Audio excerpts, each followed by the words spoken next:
go over what happened from the beginning.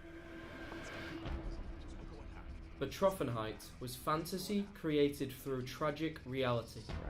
Writer and performer Jonathan Young came to Crystal Pite, the choreographer of Kid Pivot, looking to create a performance that would give rich insight into PTSD, otherwise known as post-traumatic stress disorder.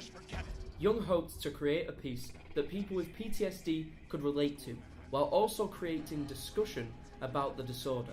Young presumably wanted to spread awareness because of his own devastating experiences with the disorder.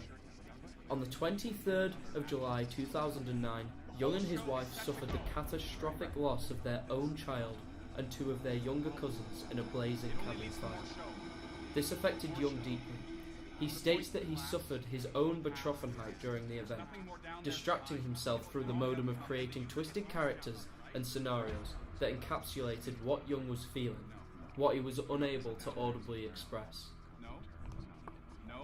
Although Young had experienced PTSD, he still wanted to talk to a professional about the disorder before beginning the devising process, to make sure that his performance was as realistic and true as possible. Young mentions a quick, specific conversation he had with a Dr. Diane McIntosh, in which he took many notes about how PTSD worked. He states that a thing that really struck me was this notion of PTSD being an inflammatory disease, that it's accumulative, that it builds to a point of boiling over. Once Betroffenheit was finally debuted on the 23rd of July 2015 in Canada, immediately it was greeted by critical acclaim and praise.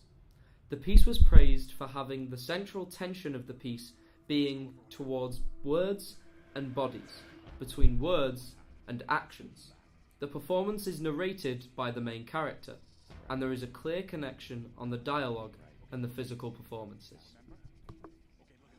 Betroffenheit follows a man who is struggling with the effects of PTSD, who is played masterfully by Young.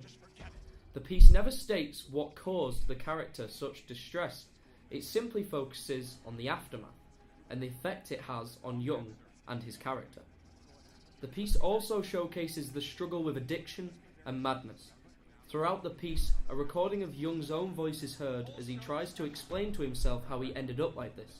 Meanwhile, dancers that pose as his demons come to life around him, physically embodying Young's battle with madness, addiction, and sanity.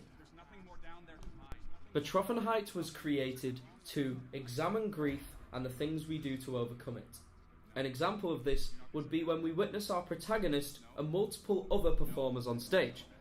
Although drained looks plague each of them, the performers still powerfully move their bodies to support one another, even if it means letting themselves go. The cast reenact a series of still images, in which signs of grief and turmoil are visible.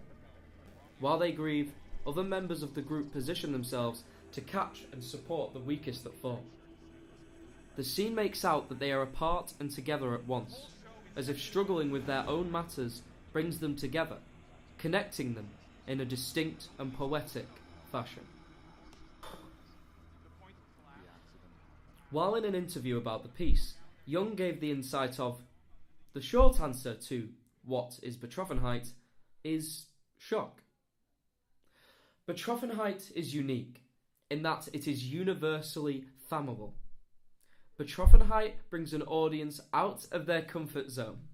Audiences face not just Young's, but their own struggle with shock, anxiety, and recovery, touching in great detail about what happens to a person in the wake of trauma.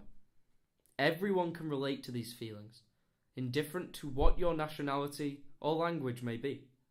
In Betroffenheit, where words fail, movement can pick up and carry on.